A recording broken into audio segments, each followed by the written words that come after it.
If you go back to 3 years ago, the shipyard's workforce was at about 17,000 people. As of last Friday, it is 21,700 strong. Madam Speaker, on Friday, September 15th, it will mark the second anniversary of AUKUS, an historic new security agreement between the governments of the United States, Australia, and the United Kingdom that will integrate the most sophisticated technologies amongst the three countries, including quantum computing, undersea warfare, hypersonics, and cyber, to name just a few, in order to create a new level of joint deterrence by these longtime allies to address a security environment that has been deteriorating for the last 2 decades in the Indo-Pacific region. Its goal is simple: to preserve an open and free Indo-Pacific and a rules-based order at sea, in the air, and in the cyber domain. It is not a policy of aggression. It is rather one of maintaining the integrity and sovereignty of all nations in the region to achieve peace and prosperity. Madam Speaker, this is a big undertaking for the country of Australia. The centerpiece is recapitalizing their submarine fleet, which today are diesel-electric submarines that have to surface to recharge their batteries and replace them with conventionally armed nuclear-powered submarines.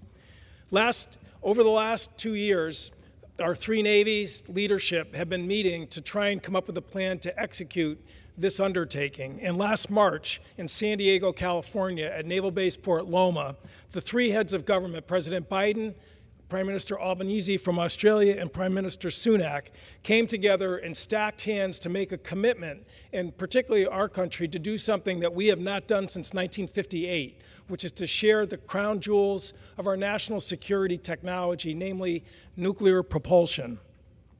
This program, which again was announced last March, calls for the U.S. to sell 3 Virginia-class attack submarines in the early 2030s, again, as a way of allowing Australia to replace their fleet with a more capable set of vessels that have longer reach and more capacity in terms of executing deterrence. It will, for the U.S. Navy and for our industrial base here in the U.S., call for a much greater capacity for submarine construction than exists today. Madam Speaker, I represent Groton, Connecticut, which is the home of General Dynamics Electric Boat, which is the general contractor for the Virginia-class submarine program, for also the Columbia-class program, which today are both working hard to address our own Navy's needs. With AUKUS, this is going to add another level of production targets that, again, will strain and call for more capacity. The Biden administration last year saw this coming. They have laid out a $2.4 billion plan over the next 5 years to increase workforce, to increase supply chain, and to increase facility to achieve this goal. And we are seeing it happening in real time during my break in August. If you go back to 3 years ago, the shipyard's workforce was at about 17,000 people. As of last Friday, it is 21,700 strong.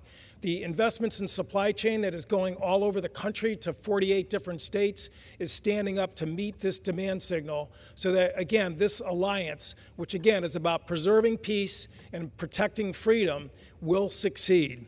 Again, the development of the workforce is very exciting to see. This last spring, trade schools, graduates were going right into the shipyard. Comprehensive high school graduates were going right into the shipyard.